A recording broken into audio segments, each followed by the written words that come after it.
Thank you, Mr. Chairman. Ranking Member Lugar, let me just say that at these difficult times for our nation, we can be reassured that you're providing foreign policy leadership to our country. Members of the committee, it's an honor to be before you today. I, too, have known Dr. Rice for many years and can attest from personal experience that she has the keen intellect, the strong work ethic, and the collegiality to be an outstanding ambassador to the United Nations. Mr. Chairman, as you know very well, our nation faces a set of formidable transnational challenges that threaten the security and prosperity of our people in the 21st century. Terrorism, radicalism and extremism, the proliferation of weapons of mass destruction, global climate change, poverty, and disease.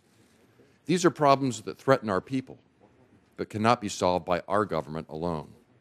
The UN offers an important vehicle to assert American global leadership through collective action with other nations around the world. President-elect Obama has rightly noted that the United Nations is an imperfect but indispensable institution for advancing America's security. In the 21st century, our goal must be to make the United Nations a more effective mechanism to work with other nations to advance our interests in combating common threats. Mr. Chairman, I believe we need an ambassador to the United Nations with a demonstrated ability to represent our country in the international community in a credible, forthright, and influential manner. Mr. Chairman, I believe Dr. Susan Rice is uniquely qualified to do exactly that.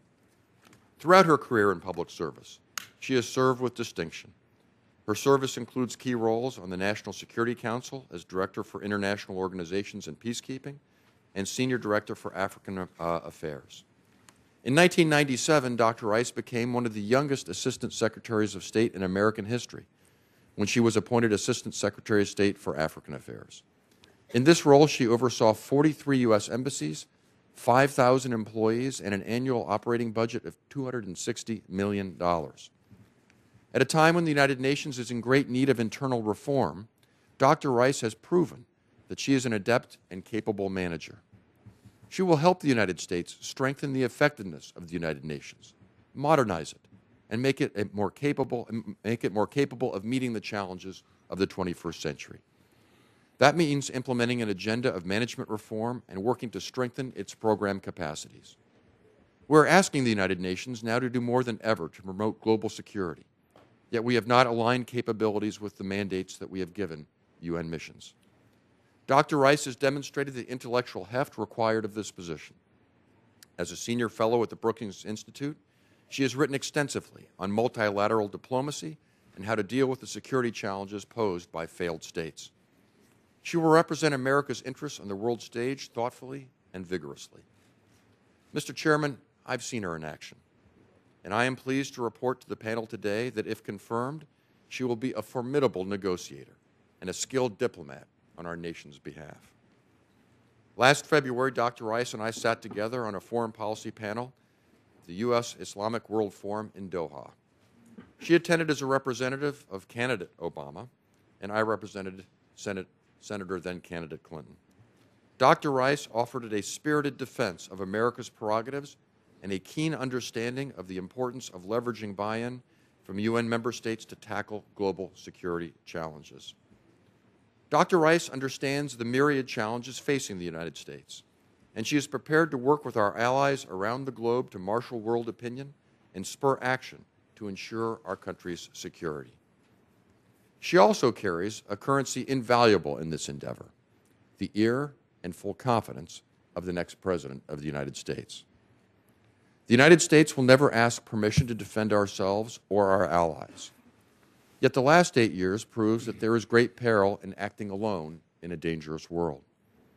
We do not seek alliances because we are weak, but because acting with our friends and partners around the world makes us strong. It is important to use the United Nations as a vehicle to promote peace and stability, the prevention and resolution of conflict, and the stabilization of conflict zones once war has ended. It is in our interests to make the United Nations more effective in this regard. President-elect Obama has outlined an ambitious agenda with respect to climate change, nonproliferation, poverty reduction, and strengthening the capacity of weak and failing states. All of these elements can and should be addressed in the UN, as well as in other contexts. Dr. Susan Rice will strive to make the United Nations a more effective mechanism to advance our national security and meet global challenges. I have high confidence, Mr. Chairman, that if confirmed, Dr. Rice can help build new bridges to nations with whom we do not always agree while renewing America's leadership in the world. Finally, and on a note that I think Senator Lugar can relate to well, I understand that back in the day, Dr. Rice was a capable basketball player, which will endear her to the hearts of Hoosiers everywhere. She's proven that she can succeed on some of the most competitive, in some of the most competitive arenas. I'm confident she can in the United Nations as well.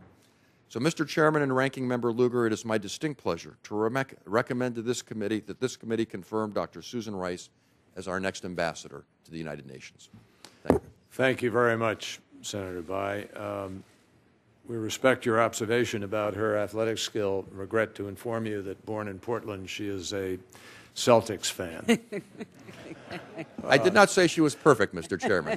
Well, Only that she would be an exemplary UN ambassador. For the record, I was born in Washington, D.C. Born in Washington. Brought up. There you go, Bullets.